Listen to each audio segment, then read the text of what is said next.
Hi everyone. I wanted to spend a couple of minutes and just highlight some of the major Canadian transportation infrastructure points. So that's what this quick video is going to do, just as a recap for what we do in class. So what you're looking at right now is obviously a map of Canada, and I'm going to start on the east coast and kind of work our way west as we talk about some of the major points. So let's take a look at our most easterly points and areas, which is our maritime provinces. So our maritime provinces really include Newfoundland. Let me just change my color here. They include Newfoundland, which is actually Labrador, which is the portion of Newfoundland that's attached to northern Quebec. We have the Isle of Newfoundland, which is an island, right? I was going to type that out, but it's not going to let me. So obviously, being an island, it's not connected. You can see that there's a gap in between here, between Labrador and the Isle of Newfoundland. So, although St. John's, our most easterly port, which is the capital city of Newfoundland and Labrador, is the most easterly point as it pertains to traffic from Europe and from Africa, we don't use it as a port. And we don't use it as a port for our container vessels simply because if they were to come into St. John's, then we'd have to eventually cross over and take a ferry from Port aux Basques essentially into North Sydney, Nova Scotia. Now there is another summer ferry that runs up to the port of Argentia. That's more of a seasonal ferry today, but regardless, you see the point that if you bring something to St. John's, you've got to then put it on water to get it to the mainland, to get it into domestic Canada. So really what ends up happening is all of our container vessels, and this is my little sailboat with a container on it, really make call, and that's just a term we use for where they port. They port at one of two places, and the biggest one is Halifax. And Halifax is in the province of Nova Scotia. That's this kind of peninsula right here, as I circle around it. That's Nova Scotia itself. So Halifax is our biggest easterly port, but there is another option there as well for vessels to come into St. John. And I'm gonna delete my little line there, but St. John, not to be confused with St. John's, which is in Newfoundland. St. John is a year-round deepwater port as well. So you're going to see our containers and essentially our bulk commodities come into one of those two terminals. And both of them are connected to rail, both of them are connected to the road system, so it's fairly easy to take containers or any bulk commodities that come in those ships and get them into North America or into Canada specifically. And those ports, it should be noted that our proximity to the U.S., although you don't see it, I mean the U.S. comes down like this, so this is the USA. It can be used as a port to get product into the Northeast USA, the maritime points of the USA. Just as our fun point for the day, there are two little islands, two little series of islands. I'm going to try and draw them as close to where they should be, and that is France. So that is Saint Pierre and Miquelon is French territory. So these little groups of islands are technically the closest, next to the USA, the closest country to us. So who knew that France was so close to us? As we move east, we're going to come into Prince Edward Island, which is this teeny tiny little island here. I'm going to zoom in a little bit. And what we have now is we actually have a bridge that connects Prince Edward Island to the mainland, and that's our Confederate Bridge. So we still have ferries that run across, but generally speaking, if you're accessing PEI, you're going to go over the bridge. And it's really a consumption area. They do some agriculture, farming, known for potatoes, for instance, but generally speaking, commodities go into Prince Edward Island, and they're a very, very small community in comparison. So our next easterly province is New Brunswick, which is right here. And New Brunswick, its capital is Fredericton, but its major ports are really St. John. And again, it's connected via road and rail. All of these provinces that we just talked about in green, they're generally referred to, and you'll hear us refer to this term as well, but you're going to hear us call them the maritime provinces. And some of the northeast U.S. are also maritime as well. So really, anything in green there is considered to be maritime provinces. Okay, let's move over to kind of more central Canada, which is Quebec and Ontario, and we'll start with Quebec first. And there is a pretty key seaway here, and this is the St. Lawrence Seaway. So this seaway here runs all the way through Quebec City, Montreal, and then eventually into Lake Ontario, and it transits through Lake Ontario into Lake Erie, all the way through into Lake Huron, into Lake Michigan, and all the way through Lake Superior. That is one seaway. It's called the St. Lawrence Seaway System. And that seaway, although not accessible all year round, is pretty key in terms of being able to move commodities into really the heartland of North America. If you look how far it can go in, it's about 2,768 kilometers-ish, I think, long. But what the problem with the St. Lawrence Seaway is that it has a series of locks. And the locks are basically a system whereby if you have one body of water that's higher than another one, what will happen is we'll create these locks. And if you haven't had a chance to see them, they're pretty phenomenal. A boat would essentially come into the lock, and we would raise the level of the water up and up and up, and then the boat would transit back out of the lock. So it's really a stepping stone to get from either a high set of water down or vice versa. But that lock system, though, creates a problem in the wintertime because we do get ice through the Great Lakes system and the Seaway. So generally speaking, it closes down in the winter months, and it's roughly from November, December, depending on how cold it is, into about April. March and April it would open up typically. But we do have a couple of big ports. Quebec has a port in it, and the Port of Montreal is pretty substantial in terms of its trade volumes. Okay, so as we move to Ontario, this is where we are. Just give us a quick circle. We're not a maritime province, but that's obviously where we are. On Lake Ontario, we are on the Great Lakes system, and really, Ontario is huge in terms of its size, and that's relative to other provinces. I think Quebec is technically our biggest province, and Nunavut's certainly our biggest territory.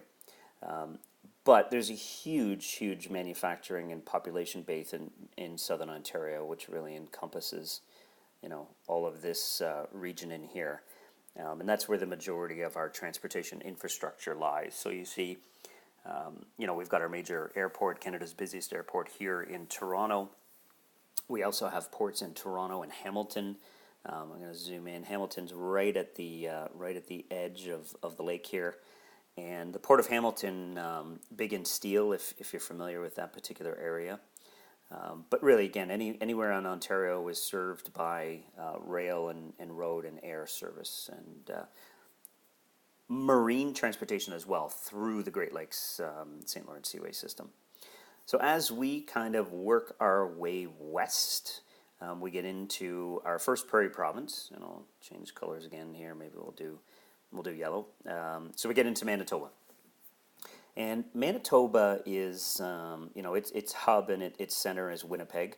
Winnipeg is now the place where we've got a new port kind of evolving and growing a little bit. That's the center port, which is really an amalgamation of road and rail and air in one area. They've even created a free trade zone. And the great thing about Winnipeg, if you looked at North America, I'm just going to zoom out here and imagine that, the U.S. comes down. This is obviously a bad depiction of the U.S. and Mexico. But Winnipeg, where it sits right here, it's central to North America. So from that standpoint, Winnipeg is kind of looking at itself and saying, hey, we can be kind of that hub, to be that area where either goods come into and are redirected to a different location, or kind of your stepping stone across North America if you're trying to get from Asia to Europe or vice versa. So it's an interesting development that's been taking place and will continue to grow. Really, our prairies begin in Manitoba. So as we get over the Canadian Shield in Ontario, that's the Rockies. They're certainly not mountains, but they're rolling hills that make up the Canadian Shield. We get into Manitoba, and now we start our prairies and our flatlands. So you're going to see huge agriculture in Manitoba and Saskatchewan, even in Alberta as well, but certainly Manitoba and Saskatchewan are big in terms of agriculture. Then as we move across, we get into Saskatchewan, and Saskatchewan is another resource-rich. The capital city is Regina, all served by rail and road. And really there's two big centers, Regina and Saskatoon. And they do have potash, they do have some oil and gas exploration, but huge in agriculture as well. Okay, so let's move over to Alberta, which is our kind of foothills province as we get into the Rocky Mountains. So we've got our mountain ranges here that kind of border right along British Columbia and Alberta. And we've got two. We've got the Rockies and we've got the coastal mountains. But Calgary is actually still in, it's actually a desert, I believe, but it's still in the footlands, so to speak. So to get to the mountains, it's about 45 minutes to an hour through into Canmore. And that's where you'll find places like Banff and Lake Louise up there. And then from Edmonton to get to the mountains is about 3.5 to 4 hours. And in there you're going to find familiar parks like Jasper. Okay, but really Edmonton and Calgary are huge centers in terms of population bases for Alberta. Edmonton tends to be I'm just going to circle it here. Edmonton tends to be our connection to the north. And what I mean by that is that if something is destined to our northern territories, so up here in the Northwest Territories, the Yukon, and it's traveling via road or rail, typically what will happen is we'll come in from Edmonton via road and Hay River's over here, and then it will be distributed from Yellowknife all the way up to places like Inuvik and Tuktoyaktuk, or consumed in the Northwest Territories somewhere. So it's kind of a set-off zone for us, so to speak, in terms of getting tonnage into the north. As we move into British Columbia, we do have, we get back to, obviously, ocean territory, so we're bordered by the Pacific Ocean on the west. But more importantly for us, our biggest port is located in Vancouver, and that's the port of Metro Vancouver. And if I could zoom in and show you, you would see the amalgamation of several old ports together into what is now known as the Consolidated Port of Metro Vancouver. By far, the majority of our tonnage that comes into Canada comes in through the Port of Vancouver. So that is huge for us. Now, there is another port that I'm going to try and draw this to scale, but I'm probably not going to get it exactly right. But it's the Port of Prince Rupert. And Prince Rupert is a port that we're putting a lot of money into. It does have container access, meaning that you can bring container vessels into Prince Rupert. I'm going to delete that because it's just going to make a mess. But yeah, it's essentially right there. And that port of Prince Rupert was originally built to kind of satisfy oil and gas. So we would take oil and gas from our region in Alberta, kind of over here, and we'd take it into the port of Prince Rupert, and then it would get on a vessel and it would sail over, if it was going to Asia. But today we've expanded the operations there so that now the port of Prince Rupert is connected by road. Now the road kind of goes around and then down, but we also have a rail pass as well, which means that we can effectively get containers down from Prince Rupert into the main transportation system fairly rapidly. There is an advantage to Prince Rupert, and that is typically in sailing, and you're going to see a reduction of 1 to 2 days in transit time from Asia going into the Port of Prince Rupert versus going all the way down to the Port of Vancouver. So strategically, I mean, it is a little bit faster. So if that's something that's important to you and your goods, and maybe you've got inventory that's on the water, then you would maybe choose this Port of Prince Rupert over Vancouver. But really, again, that's a ship owner's decision, and we'll talk about those in class over the next couple of weeks. This island here, just to make note, I'm going to kind of color it in here. This whole island here, to confuse the world, we've called it Vancouver Island, but remember, Vancouver is on the mainland, and Victoria is the capital city of British Columbia. Beautiful country, surrounded by mountains. It's just one of the most picturesque places in Canada. Then we go on to the north, so we're going to get into the territories. And the Yukon Territory, our first territory, borders Alaska. So you'll know that we sold that off to the U.S., so it's no longer a part of Canada. But essentially, the capital city of Whitehorse, and then we've got a few communities that are connected via road and rail. But really, I mean, a lot of the locations in the Yukon would be scattered throughout, and they would be fly-in locations. So if you did want to move goods to and from, you typically be pre-positioning to some point, and then flying the goods in from there. Northwest Territories, which is, it was kind of carved out to create Nunavut in 1999, so it used to be a lot bigger than what it is now. One of the interesting things about the Northwest Territory is our Mackenzie River, and again, I'm not going to draw this exactly where the Mackenzie River is, but the Mackenzie River, if you're familiar with ice road truckers, is a good example of where we cross and use ice roads. And the north is challenging and different in terms of its transportation. A lot of the time we just cross the Mackenzie, one way or the other.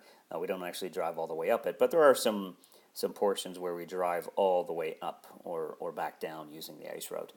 But obviously those roads require it to freeze, and then as soon as it's frozen, it's got to be to the right depth to be able to use it. So it's not available all year round. And in the north, we also run into challenges moving goods because we apply road bans at certain times throughout the year. So a spring road ban would be pretty typical, where we don't want the trucks, as the roads begin to thaw, we don't want the trucks carrying as much tonnage as they normally would.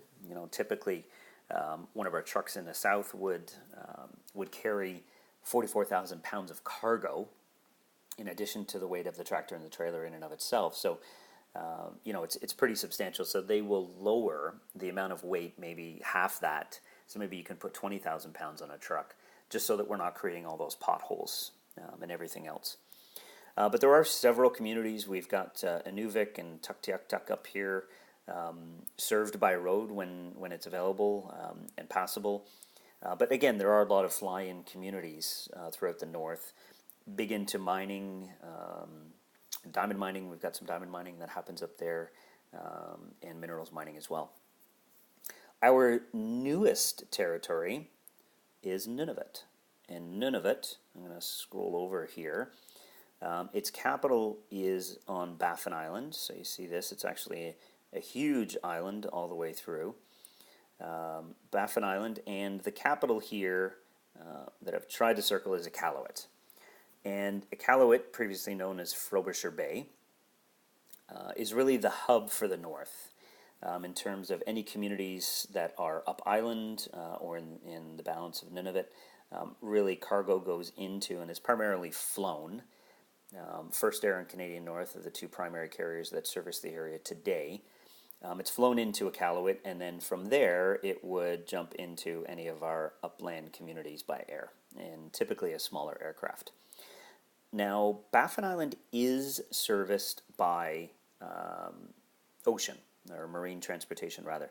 So we do have a unique service that, if you look down to Montreal, I'm going to circle Montreal, that comes out of Montreal, and it's a sea lift. So what happens is vessels are loaded, and then they come out. I'm sure they kind of follow one of these paths, and then they come into Iqaluit. Now these vessels are kind of unique vessels, and we call them sea lifts because they have their own crane on them. So imagine a ship that has a crane that can lift its containers on and off. So while it's sitting, when it gets into some of these locations, and Iqaluit is a good example, it doesn't have a port. What they will do is they will offload the containers onto a barge that just is kind of anchored to the seafloor. That's my bad example of an anchor. That's pretty bad. They will offload the barges onto, or they offload the containers or any cargo using their own crane onto one of these barges, and then the barge sometimes, in Iqaluit's a good example, will actually float down to the seabed. So when the tide leaves and it's kind of low tide time, the barge actually begins to recess down and eventually ends up on the seafloor. And then what happens is in Iqaluit that they would come out. If the beach was over here, they would, and the water typically comes to here. They would come out on the beach with forklifts, grab the containers, and then return back to land in time for high tide. So that service is called Sea Lift, and it is something that's unique to the north. But we do have service, so it will kind of hopscotch, a bunch of islands or different communities within Nunavut to service them. So there are ways to get commodities into Nunavut, not just flying them, but generally speaking, for the most part, we're going to fly. So I hope that helps to kind of give you some of the basic geographic and major ports of Canada. As you can see, I'm just going to draw, kind of a black line across the country, but really, when it comes to our road and rail systems, you could call that the road, but you could also call that the rail if you wanted to. And for the most part, we move things in Canada east and west. We move them east or west. We don't typically move them north and south because our population tends to follow, the border in terms of the U.S. So we are serviced by rail, coast to coast across Canada. We have our road system coast to coast across Canada.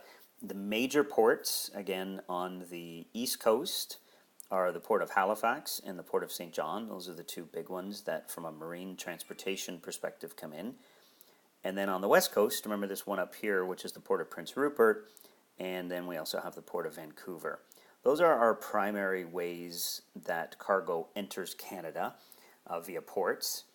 And from an air perspective, there are essentially three big airports. One is in Vancouver, one is in Toronto, and the other one is in Montreal. Those by far are our largest airports, and also in terms of tonnage coming into Canada.